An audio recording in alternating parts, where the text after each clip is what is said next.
Thwarted by Kyle Hill again. Him and his Kevin Zenario over there making a problem for me.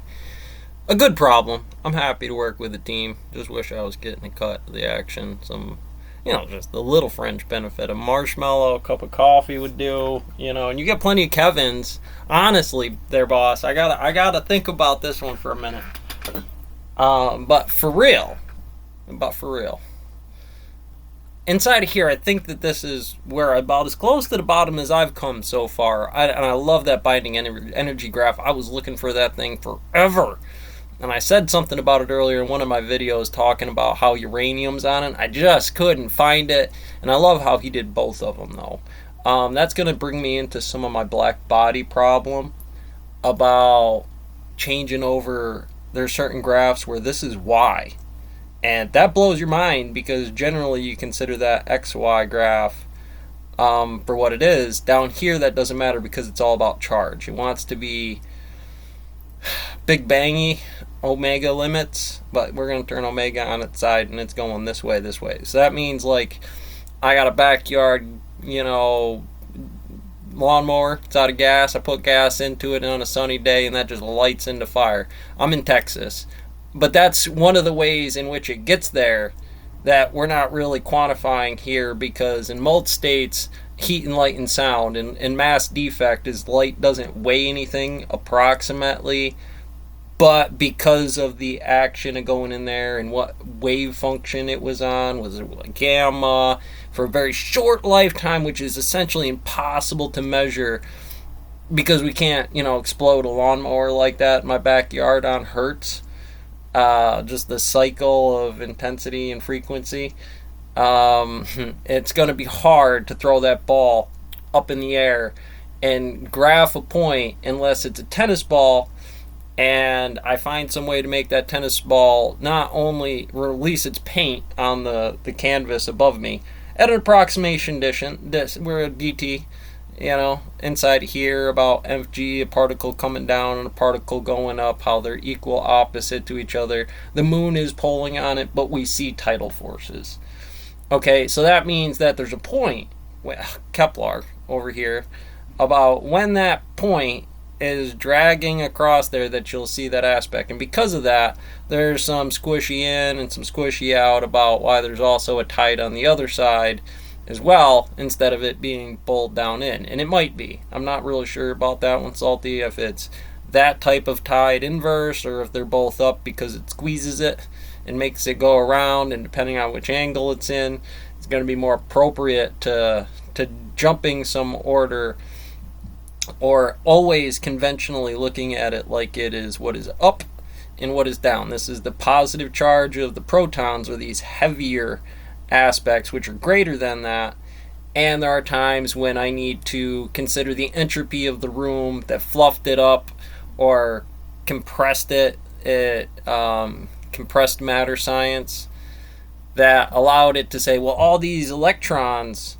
are actually weighing more than the environment outside. So like whatever FG is down there or anything else is still equatable to lambda, which is essentially a group state that says all of this stuff's in here. This is the zero. The area of zero is what X is. It can be any set in the universe, but because of the keka or the boba, the shapity things, the brain wants it to be X. It wants it to be lambda. It wants it to be wave function when you know what that is, and an infinity works that way.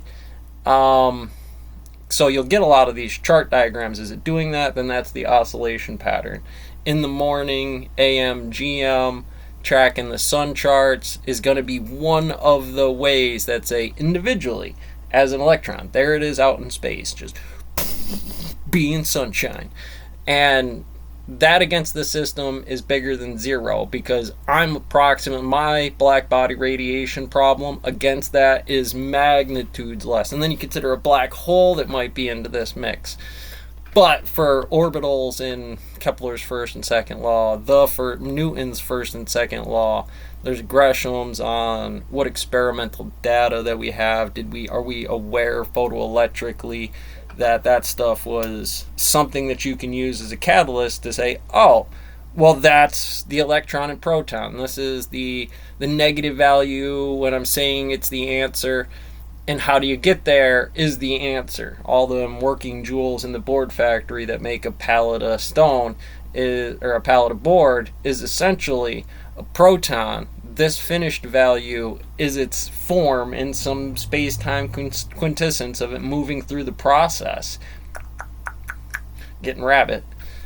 That therefore the parts are the electrons, these E bullet points on any kind, and it will, as much as there's all that in physics, they kind of work in a bracketed XY system. So you got the name of the term, that's how to mainline what I'm doing.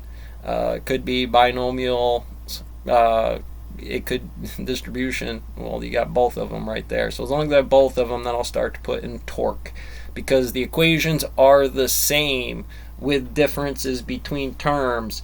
And that's like your Rhodes $5,000 check a month while you're grinding out things that do this, or you're working the other level of it, what is actually checking in the safety officers' books, the managers are a piece of that, right? They're not the ones that are doing that specific function, but they are doing the same function, right? They're going up and down stairs accordingly, because up and down stairs puts it at a point, which is an origin, which then I got to determine whether I got to do the experimental data, what is math, bunny ears on this one, of figuring out what the bones look like, how to set up some kind of fair value to it. This is some state before that. These are arbitrary distances, but because of scale and conservation, we're going to say that 10 to the 100. The power of this system, when you get running around with the graphing calculator about what is 1 to the first power, 1 to the 2 power, 1 to the 3 power, 1,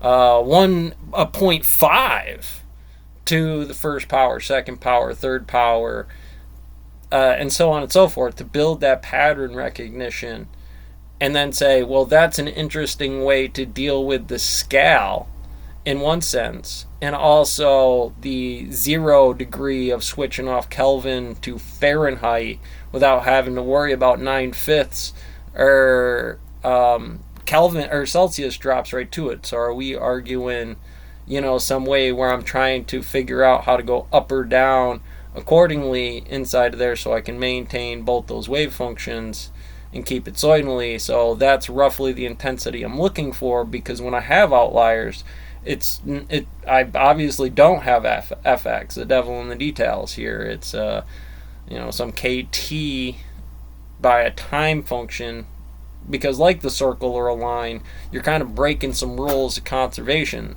It is sunshine. You're drawing it on a scaled piece of paper, even if it's perfectly to scale, is not going to emit the same natures of those things. But by being the sun in that way, we're graphing out the tilts and the Capricorn and Cancer there, then what you've done is essentially that. It's hard to word.